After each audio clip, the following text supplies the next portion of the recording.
Há quase 500 anos atrás, um homem alto e africano chegava ao Japão. Ele se tornaria o primeiro estrangeiro a alcançar o status de guerreiro samurai sob o domínio de Oda Nobunaga, um poderoso senhor feudal japonês do século XVI, que ficaria conhecido como o primeiro dos 3 unificadores do Japão.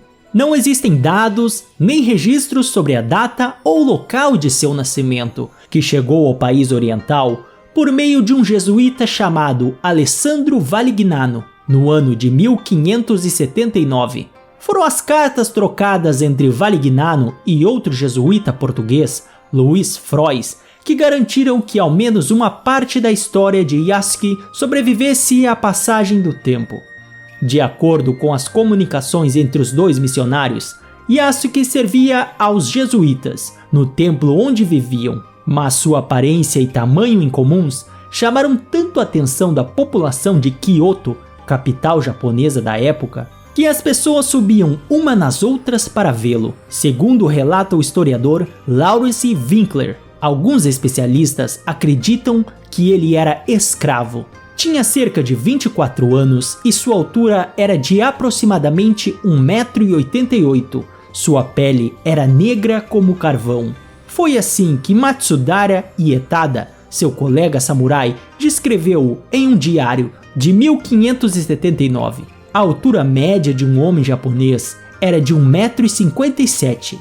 Logo, Yasuke teria se destacado sobre a maioria dos japoneses do século XVI. Não existem registros de seu nascimento, mas a maioria dos historiadores afirmam que ele nasceu em Moçambique, porém alguns sugerem outros países, como Etiópia ou Nigéria. Um ano depois de sua chegada, ele começou a falar japonês fluentemente.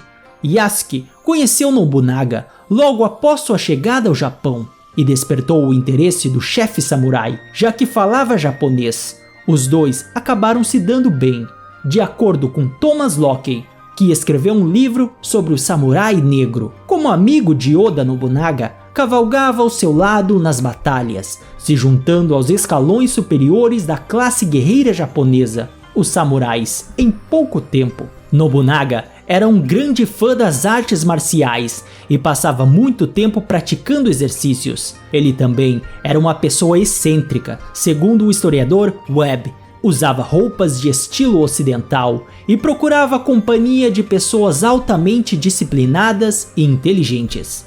Ambos tinham em comum uma admiração pelas artes marciais e tradições culturais do Japão. Yasuke carregava o espírito guerreiro, diz o historiador Webb. Ele entendeu a linguagem cultural do Japão e adorava dançar e tocar o tenzi, uma forma histórica de poesia narrativa Swahili, que celebra atos heróicos, acrescenta o historiador. Isso sugere que Yasuke poderia ter nascido em Moçambique, como alguns historiadores acreditam, dado que Swahili ainda é falado em algumas partes do norte do país. Nobunaga gostava de Yasuke e o tratava como família.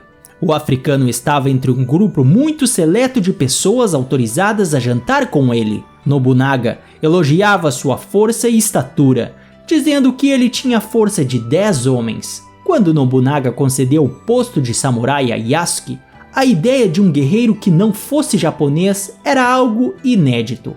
Mais tarde, outros estrangeiros também obteriam este título. Como primeiro samurai estrangeiro, Yasuke participou de várias batalhas importantes ao lado de Nobunaga. Ele também estava presente na fatídica noite em que um dos generais de Nobunaga, Akechi Mitsuhide, se rebelou contra Nobunaga e colocou fogo em seu palácio. Antes de tirar a própria vida em um ritual suicida chamado seppuku, ele teria pedido a Yasuke que o decapitasse e levasse sua cabeça e espada a seu filho, Oda Nobutada, segundo relata o historiador Thomas Locke. A lenda de Yasuke termina pouco depois disso, no ano de 1582. Com a queda da família Nobunaga, Mitsuhide não se empolgou com a ideia de manter Yasuke em suas tropas, porém o poupou da execução, mandando-o de volta para o templo dos jesuítas em Kyoto.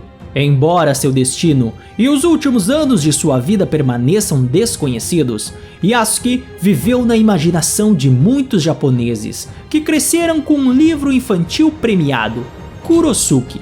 Kuro significa negro em japonês, escrito por Kurusu Yoshio. O livro, que dramatiza a vida de Yasuke, termina com uma nota agridoce. Depois que Nobunaga se mata, Kurosuke, Yasuke, é levado para um templo, onde sonha com seus pais na África e chora. Bem, quase 500 anos depois, sua trajetória incomum para a época continua a admirar e a inspirar as pessoas. Então é isso, pessoal. Se você gostou do vídeo, inscreva-se no canal e deixe o seu like. Até o próximo e valeu!